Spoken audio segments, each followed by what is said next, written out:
Naniniwala ang Malacanang na tumatakbo ng maayos ang impeachment trial laban kay Vice President Sara Duterte.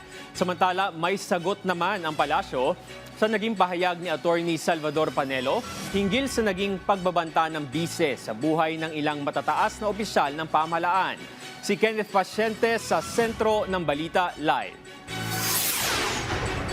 Yes, Jules, dumistansya ang Malacanang sa pag-arangkada ng unang 3 araw na impeachment trial ni Vice President Sara Duterte. Ayon kay PCO Undersecretary at Palace Press Officer Claire Castro, hindi kailangang magbigay ng assessment ng palasyo sa itinatakbo ng paglilitis. Giit niya, trabaho ito ng mga senator judge. Gayunman kung tatanungin ng palasyo sa naging proseso ng unang bugso ng paglilitis, tingin ni Castro, naging maayos naman ito. Ang hiling naman po ng Pangulo sa lahat ng pagkakataon ay sundin ang batas at ang proseso.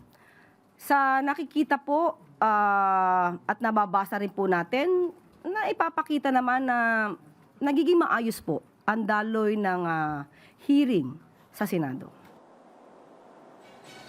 Sinagot din ng palasyo ang naging pahayag ni Attorney Salvador Panelo na hypothetical lang ang naging pagbabanta ng bise sa buhay ng Pangulo, First Lady Liza Marcos maging kay dating House Speaker Martin Romualdez.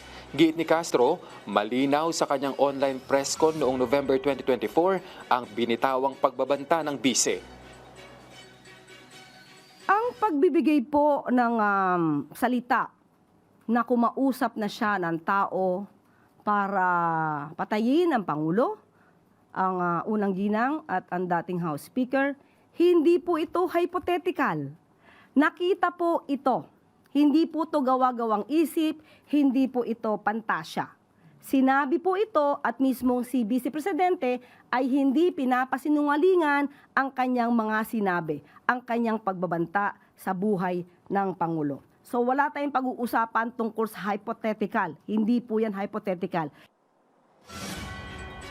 Sinalag din ng Malacanang ang ipinunto ng defense lawyer na si Attorney Carlo Narvasa sa cross-examination nito sa witness na si Senior NBI Agent John Mark Calilong, kung saan sinabi nito na si Pangulong Ferdinand R. Marcos Jr. umano ang may control sa NBI at DOJ sa ginagawa nitong pag-iimbestiga.